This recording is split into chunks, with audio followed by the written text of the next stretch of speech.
지금 원장님이 10년 동안 주식 투자를 해오면서 네. 느낀 것 중에 이제 이 네. 유튜브 채널을 보시는 분들이 대부분은 이제 네. 주식을 처음 시작하거나 네. 아니면은 이제 좀 시작해서 배워가는 그렇죠. 단계 분들이 가장 많이 볼 거라고 생각하는데 네. 그분들이 주식 투자를 함에 있어서 네. 가장 중요하다라고 생각하는 부분이 있다면 네. 한 3가지 정도만 말씀해 주실 수 네. 있으세요? 네. 그러니까 제가 생각했을 때, 그러니까 이제 경험이 많이 부족할수록 매출이 그러니까 꾸준히 늘어나는 기업 위주로만 투자를 하시는 게 좋을 것 같아요. 네. 뭐 이런 질문을 해도 될지 모르겠지만 네. 주식 처음 하시는 네. 분들은 네. 왜 꼭 매출이 늘어나는 회사에 투자를 해야 되는지. 그렇죠. 그러니까 예를 들면은 보통 제가 얘기한 것처럼 일반 우리가 학교는 초등학교부터 이제 중고 대학교라는 과정에서 공부를 배우고 이제 직장을 가잖아요. 예. 근데 주식은 문제가 전혀 공부가 안 된 상태에서 친한 친구나 전문가 방송만 듣고 하다 보니까 그 재무 상태를 전혀 모르는데 그 종목을 투자하는 경우가 있단 말이죠. 잘 한번 생각해 보세요. 미용실이 매출이 계속 늘어나요. 본인이 이제 우리 가게를 이제 뭐 5년 이상 꾸준히 왔잖아요. 근데 손님이 미어 터질 때, 형, 이렇게 같이 동업합시다라고 얘기를 할 것 같아요. 아니면은 올 때마다, 이제 손님이 없어. 막 미용실 저러다 망하는 거 아니야? 그런 상태에 동업을 같이 할 것 같아요. 당연히 손님이 미어 터질 때. 그렇죠. 네. 그러니까 제 얘기는 일반 장사를 하더라도 장사가 잘 되는 회사에 동업을 하잖아요. 근데 주식은 이 장사가 잘 되는지 안 되는지 확인도 안 하고 그냥 쉽게 말하면은 그냥 이렇게 얘기만 듣고 이 미용실에 와보지도 않고 얘기만 듣고 그냥 친구 말만 듣고 산다는 거예요. 근데 주식이 그런 매력이 있는 거 아니에요? 네. 제가 생각했을 때는 이 회사가 지금 돈을 못 벌더라도 돈을 못 벌고 있기 때문에 내가 돈을 투자했을 때 돈을 벌 수 있는 확률이 더 이게 커지는 거니까. 그렇죠. 그러니까 이제 모든 게 이렇게 확률이잖아요. 100%라는 건 절대 없는데, 그러니까 제가 생각할 때 확률은 이거예요. 이게 우리가 통상적으로 봤을 때, 우리가 초등학교나 중고등학교를 다닐 때도 초등학교 때 공부를 잘하는 애들이 보통 중고등학교 가도 공부를 잘하는 확률이 조금 높고 실질적으로 주위의 친구들 봐도 그렇잖아요. 통상적으로 보면은 매출이 적은 회사가 갑자기 이런 공룡 기업들을 경쟁을 해서 이긴다는 게 현실적으로 그렇게 쉽지가 않아요. 현실적으로. 그리고 예를 들면 이런 거죠. 운동을 아주 많이 한 사람과 운동 전혀 하지 않는 사람이랑 싸움을 했을 때 우리는 그런 기대감으로 영화처럼 막 다 피하고 막 혼자서 17명 이기고 하지만 현실적으로는 쉽지 않잖아요, 솔직하게. 근데 주식은 그런 거를 좀 나도 모르게 기대를 한다는 거죠. 그러다 보니 제 얘기는 약간 공부를 많이 하면 그런 종목을 해도 되는데 내가 아직 공부량이 좀 부족하다라고 생각이 들면 초보일 때는 초보일 때에 한해서 꾸준히 지속적으로 매출이 늘어나는 회사들이 있어요. 그 회사들 위주로 투자를 했을 때 장점이 예를 들어서 카카오 같은 플랫폼 기업과 매출이 지금 계속 늘어나고 있거든요. 네. 그 기업이 좋다 안 좋다를 저는 보지 않아요. 그 기업이 매출이 꾸준히 늘어나느냐 안 느냐를 보거든요. 근데 카카오나 네이버는 매출이 꾸준하게 늘어나고 있어요, 지금. 네. 그렇다는 건 성장을 한다는 거잖아요. 그러면 지금 카카오나 네이버가 조금 고평가돼 있더라도 그런 종목은 내가 샀을 때 물리더라도 3년에서 5년을 가지고만 있으면은 다시 올라갈 확률, 무조건 간다는 게 아니라 확률이 높은데 대선 테마주 같은 경우는 적자인 종목이 수두룩하단 말이에요. 그리고 내년에 대선인데 대선이 끝나면은 떨어지잖아요. 그랬을 때 초보가 그걸 감당을 하지는 못해요. 올라갈 때는 10배까지 올라가거든요. 떨어질 때는 어떤 식으로 떨어지냐면 우리가 예전에 코스피나 코스닥은 하루 상하한가가 15%였어요. 그러니까 100%로 봤을 때 대략 그래도 일주일을 넘겨야 떨어지기 때문에 내가 팔 수 있는 타이밍이 있거든요. 근데 지금은 3일이면은 90%가 손실이 나요. 하루에. 그렇죠. 하루에 30%가 이제 상하한가기 때문에 오늘 30%가 떨어지면은 그게 연속으로 떨어지면 못 판단 말이죠.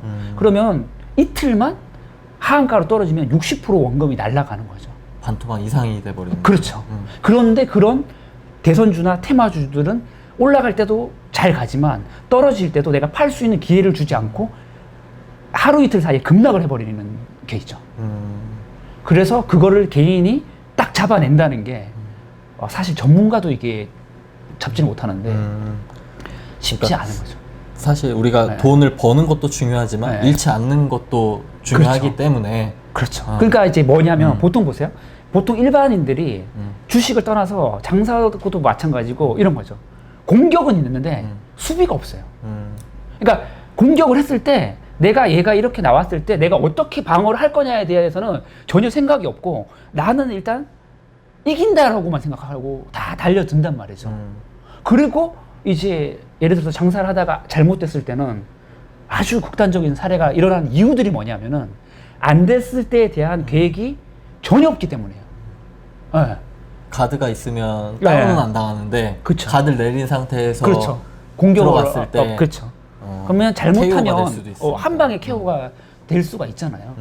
네, 그래서 그러니까 이런 거예요. 그러니까 저도 초보 때 그랬어요. 그러니까 이런 질문을 하면 왜 자꾸 이렇게 뻔한 얘기를 하냐. 근데 실제 제가 10년이나 투자 경험을 했을 때 저도 초보 때는 그랬어요. 아니, 자본이 많이 없는데 상한가 따라가고 빨리빨리 불려가지고 그거로 해서 벌면은 안전한 걸 사겠다라고 해요. 대부분. 근데 그게 말처럼 쉽냐는 거죠. 네, 쉽지 않다는 거예요.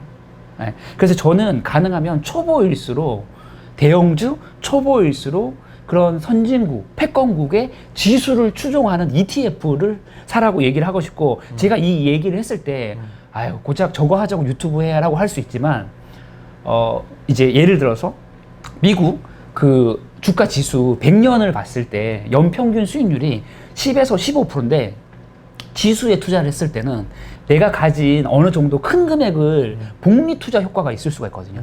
그런데 개별 종목은 생각해보세요. 내가 1억 원으로 대선 테마에 들어갔다가 또 그거를 해서 10배를 먹고 또 다음에 다른 종목으로 10배를 가고 이러기가 현실적으로 쉽지가 않아요. 그리고 그 지수는 자본주의는 1년 평균적으로 3% 정도의 인플레이션을 일으키면서 올라간단 말이에요. 왜 그게 그렇게 올라가느냐? 아파트가 10년 전에 1억이었어요. 근데 지금 그 아파트가 예를 들어서 3천만 원이에요. 그러면은 아파트를 다 안 살려고 하죠. 천천히 살려고 하겠죠. 그쵸. 내가 사면은 더 떨어진다면. 그리고 그러면 자본주의에서 어떤 일이 벌어지냐? 건설회사들 다 망하겠죠. 건설회사 망하면은 미용실에 손님도 안 오겠죠. 그렇게 악순환이기 때문에 기본적으로 자본주의는 인플레이션이라는 거를 통해서 계속 물가를 점진적으로 올리면서 성장해 나가는 구조로 세팅이 되어 있거든요. 그래서 예를 들면 10년에 2배 정도 아니면 10년에 50% 정도 계속 올라가요. 너무 특정한 거 생각하지 말고 짜장면 값으로 생각해 보세요. 우리 어릴 때 짜장면이 한 500원 이렇게 했단 말이에요. 지금 5,000원 이렇게 하잖아요. 뭐 더 비싼 데도 있지만 통상적으로. 그런 것처럼 자본주의 구조는 무조건 연 3%를 평균해서 올라가고 그 사이에 예를 들어서 위기가 와서 못 올라갔다면은 결국 10년에서 12년 전후를 보면은 그동안 못 올라갔던 게 마지막에 급진적으로 올라가는 거죠. 그러면은 네. 지금 원장님께서는 네네네. 차라리 지수를 추종하는 게 더 나을 수도 있다라고 말씀을 하셨는데 네. 실제로 원장님은 네네. 그런 식으로 투자를 하진 않으시잖아요. 네네네. 따로 원장님이 이제 종목을 사서 네네네. 투자하는 방법을 네. 하고 계시는데 네네네. 지수를 추종하라는 얘기는 원장님이 실제 하고 계시는 거랑 상반되지 않을까요? 네네네. 아주 좋은 질문이에요. 그리고 제가 이렇게 하면서 모순되는 얘기를 하면 안 되죠. 네. 저는, 그러니까 이제 그동안에는 이제 지수 위주로 이제 투자를 했어요. 그리고 장기 투자 애찬론자예요, 저는. 네. 그런데 코로나가 터져가지고 당장 월급 주기도 힘들어요. 그래서 이게 비자발적인 장기 투자가 안 되는 상황에 놓여져 있어요. 저는 정말 장기 투자를 하고 싶어요. 그리고 이거는 제가 제 개인적인 의견이 아니라 제가 책은 좀 많이 본다고 했잖아요. 그래서 어떤 책에 그 아주 전문가 분이 그러니까 실질적으로 객관적인 데이터로 조사를 한 거예요. 조사를 해보니까 어떤 일이 벌어졌냐면 정말 이 세상에 난다 긴다 하는 전문 투자 기관 있잖아요. 그 회사들이랑 지수를 추정하는 그 ETF랑 수익 비교를 해봤어요. 그 비교를 했는데 어떤 일이 벌어졌냐면 지수를 이기는 사람들이 10%도 안 돼요. 그 정도예요. 그러니까 우리 개인 정도가 아니라 전문가들. 완전 전문가들도 지수를 30년, 50년을 봤을 때 못 이겨요. 그리고 이제 워렌 버핏이 한 20% 정도 연평균 수익률인데 이렇게 초보자 이런 얘기 하거든요. 아, 그 20% 그거 나도 하지 이렇게 얘기를 하거든요. 근데 이런 게 있어요. 어항에 작은 어항이 있어요. 그러면 이제 그 작은 어항에는 물고기는 들어가지만 고래는 못 들어가잖아요. 그러면 어떤 일이 벌어지냐면 이렇게 우리가 알고 있는 통상적인 트레이더들 같은 경우는 뭐 연평균 수익률이 뭐 100%다 200%다 하잖아요. 그럼 그분들이 워렌 버핏보다 결과적으로 더 부자여야 되잖아요. 그쵸. 근데 그분들을 제가 추적 조사를 해본 결과 대부분 자산이 100억을 잘 못 넘어가요. 그 왜 그러냐 하면은 보세요. 대부분 트레이더들이나 이런 우리 같은 개미 투자자들은 대형주보다는 소형주 위주로 들어가는데 시총이 작기 때문에 내가 예를 들어서 시총이 1000억 미만인 회사에 내 자본을 1000억을 집어넣어 버리면은 그 회사가 상한가를 가버리고 그리고 내가 그 주식을 빼지를 못해요. 이해가 가시죠? 네. 그러니까 쉽게 말하면 이 작은 물컵에 고래를 집어넣을 수가 없기 때문에 계속 그 트레이딩으로 큰 돈을 넣어서 지속적으로 수익을 할 수가 없어요. 현실적으로. 그거는 잘 모르더라고요. 내가 회사의 주인이 될 수도 있는 거니까. 예. 시가총액이 작으면. 그쵸. 그 현실적으로 그렇게가 되지 않더라.